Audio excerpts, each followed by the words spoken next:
Илэгний C вирусыг бүрэн эмчлэх хэмээг Монгол улсад оруулж ирнэ ирэхгүй гэдэг маргаан эрүүл мэндийн яамны сайд болон дэд сайд нарын хооронд үүссэн мөлий. Харин энэ асуудал одоо яг ямар шатанд явж байгаа талаар эрүүл мэндийн дэд сайд амарснагаас тодорхойллоо. Тэгэхээр Монгол улсад илэгний C вирусын халдвар маш өндөр байгаа учраас бид бүхэн энэхүү вирусыг Монгол улсад одоо байхгүй болгож устгахын төлөө ажиллах ийм төлөвлөгөөтэй байгаа. Түүний тулд бид нар тусгайлан одоо тийм илэгний C вирусыг устгах үндэсний хөтөлбөр гэдэг имийг одоо шинээр одоо гаргаж түүнийхээ одоо үйл ажиллагааны хүрээнүүдэд Монгол улсад хамгийн шинэ эмчилгээнүүдийг хамгийн богино хугацаанд оруулдаг баяа гэсэн ийм л байр суурьтай байгаа юм.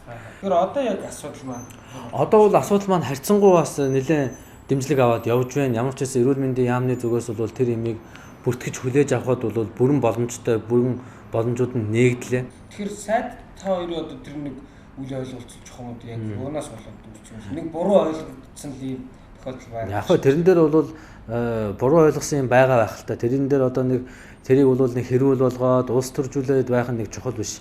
Эцсийн эцэст энэ C вирусыг устгах үндэсний хөтөлбөр маань уг нь явж явах хэрэгтэй байгаа юм. Гэтэл одоо хамгийн сүүлд сайдны зөвлөлийн хуралд би суусан л да. Энэ талаар яг эрүүл мэндийн яам дээр сайдны зөвлөл хуралдсан. Тэн дээр бол яг хуу бас тодорхой хэмжээний байр сууриа бол ярилцлаа. Сайдын зүгээс бол илэгний одоо вируст гепатиттай тэмцэх үндэсний стратеги гэж байдгийг. Тэрийг шинжилээд явъя гэсэн байр суурьтай байх шиг байлаа. Энэ дээр бол миний хувьд бол илэгний C вирусыг устгах үндэсний хөтөлбөр гэдэг зөвхөн C вирус дээр нь тусдаа үндэсний хөтөлбөр гэж гаргая гэсэн ийм байр суурьтай байгаад байгаа юм. Яг тэгэхээр зэрэг нэг стратегийн нэг жижиг хэсэг болоод яваад орчхоор зэрэг ач холбогдол нь ингээ буураад юм ингээ жижигрээд яваад өгдөг. Тэрээр мөн илэгний өвчлөлийг арилгах 50 төрлийн эмчилгээ дэлхийд байдаг ч манай улсад нэг шинэ эмчилгээ багаар бодож 10 жилийн дараа орж ирдэг. Энэ байдлыг өөрчлөх цаг болсон гэсэн юм аа.